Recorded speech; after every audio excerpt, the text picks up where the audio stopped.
Baik, bismillahirrahmanirrahim. Assalamualaikum warahmatullahi wabarakatuh.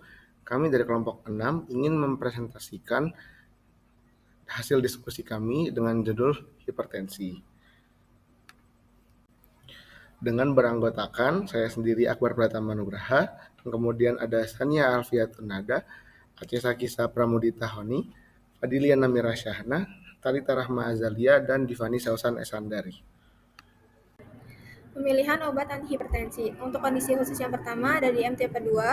Pemilihan obatnya untuk lini pertama ada ACI inhibitor atau ACI, ARB, CCB, atau thiazid. Untuk terapi tambahannya ada beta blocker, bisa dipakai sebagai add-on jika ada indikasi lain. Yang kedua ada penyakit ginjal kronis.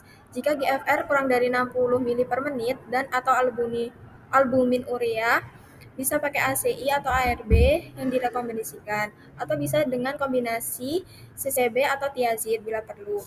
Yang ketiga ada asma dan PPOK. Untuk lini pertamanya itu ada AC inhibitor atau ACI, ARB, CCB, atau thiazid. Untuk beta blocker harus digunakan secara hati-hati. Hindari untuk beta blocker non selektif. Beta blocker selektif bisa dipertimbangkan jika benar-benar diperlukan dan manfaat melebihi resiko. Baik, untuk selanjutnya pemilihan obat antihipertensi untuk kondisi khusus yang selanjutnya yaitu untuk anak-anak. Untuk pemilihan obatnya yaitu ada ACI, ARB, beta blocker, CCB atau thiazid. Semuanya bisa diterima tergantung indikasi dan usia. Diagnosis dan terapi perlu disesuaikan menurut persentil tekanan darah untuk usia, jenis kelamin, dan tinggi badan. Untuk yang selanjutnya, kondisi khusus pada ibu menyusui atau ibu hamil. Kehamilan dan periode peripartum. Untuk pemilihan obatnya abetalol, nifedipin, long-acting, atau petildopa. Untuk obat ACI, ARB, atau renin inhibitor kontraindikasi pada kehamilan karena menyebabkan teratogen. Selanjutnya untuk ibu menyusui, pemilihan obatnya labetalol, nifedipin, metildopa umumnya dipilih juga selama laktasi. Namun tetap mempertimbangkan konsultasi dokter. Selanjutnya yaitu preeklamsia dan eklamsia. Untuk definisinya, preeklamsia adalah gangguan kehamilan multisistem yang muncul setelah 20 minggu, ditandai oleh hipertensi dan proteinuria, yang terjadi akibat ketidakseimbangan faktor angiogenik, stres oksidatif, dan proses imunologi. Kondisi ini dapat menyebabkan komplikasi serius pada ibu dan janin, termasuk gangguan ginjal, hati, dan pembekuan darah. Selanjutnya eklamsia merupakan bentuk preeklamsia yang lebih berat, ditandai dengan munculnya kejang dan merupakan keadaan yang mengancam jiwa sehingga memerlukan penanganan segera. Epidemiologi preeklamsia dan eklamsia. Preeklamsia dialami oleh sekitar 5-10% kehamilan di Australia dengan angka kejadian yang kurang lebih sama di berbagai negara. Kondisi ini biasanya muncul setelah usia kehamilan 20 minggu dan sering teridentifikasi pada trimester kedua atau ketiga. Preeklamsia ditandai oleh peningkatan tekanan darah disertai proteinuria dan dapat berkembang menjadi masalah yang lebih berat, menimbulkan risiko komplikasi bagi ibu maupun janin. Untuk eklamsia merupakan komplikasi serius dari preeklamsia dan terjadi lebih jarang. Kondisi ini ditandai dengan kejang pada ibu hamil yang preeklamsianya tidak terkontrol. Eklamsia dapat menyebabkan kerusakan organ seperti stroke, gagal organ, keguguran, hingga kematian janin. Kejang yang muncul juga dapat berdampak buruk pada otak, sistem saraf, serta fungsi pernafasan ibu sehingga kondisi ini sangat membahayakan bagi ibu dan bayi. Selanjutnya yaitu faktor risiko preeklamsia dan eklamsia.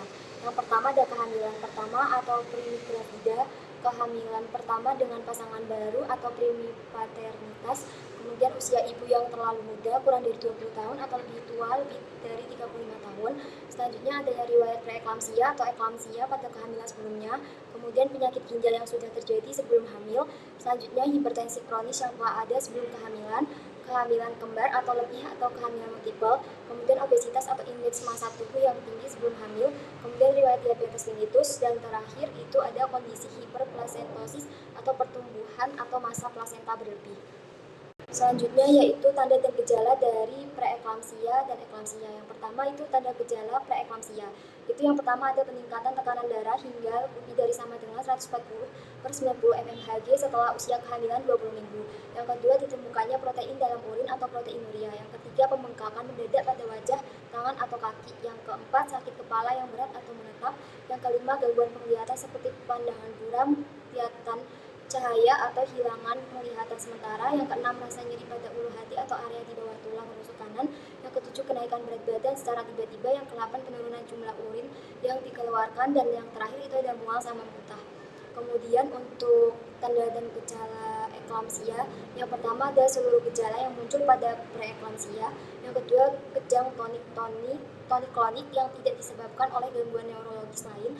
Yang ketiga, penurunan kesadaran setelah episode kejang. Yang keempat, koma pada kondisi eklamsia yang sangat berat. Selanjutnya yaitu antikonvulsan mencegah dan mengatasi kejang pada preeklamasi dan eklamsia. Yang pertama itu obatnya ada magnesium sulfat, kemudian mekanismenya menghambat reseptor NMDA sehingga aliran kalsium ke dalam neuron menurun. Hal ini menurunkan transmisi impuls neuromuskular dan mencegah kontraksi otot pemicu kejang. Selain itu, obat ini memiliki efek vasodilatasi ringan pada pembuluh darah serebral yang membantu meningkatkan aliran darah ke otak. Dosisnya yaitu untuk regimen Pixcart IV loading itu 4 gram selama 4-5 menit. Kalau regimen untuk suspan atau IV infusion itu ada 6 gram IV selama 5-10 menit. Kalau untuk maintenance-nya 1-2 gram per jam. Kemudian efek sampingnya yaitu ada hipermagnesima, ada mual, muntah, diare, dan kemerahan pada kulit. Terapi farmakologi. Yang pertama ada antihipertensi, mencegah terjadinya komplikasi pada sistem kardiovaskuler maupun cerebrovaskular, khususnya ketika tekanan darah lebih dari 180/110. Kemudian antihipertensi ada hidralazin, mekanismenya dengan merelaksasi otot pada arteriol sehingga terjadi penurunan tekanan perifer. Dosisnya yaitu 5-10 mg IV bolus ulang 20-30 menit bila perlu. Kemudian untuk efek sampingnya yaitu sakit kepala, takikardi, dan perasaan gelisah. Kemudian ada labetalol, mekanismenya memblokir reseptor adrenergik A dan B, alfa dan beta yang mengakibatkan penurunan resistensi pembuluh darah perifer.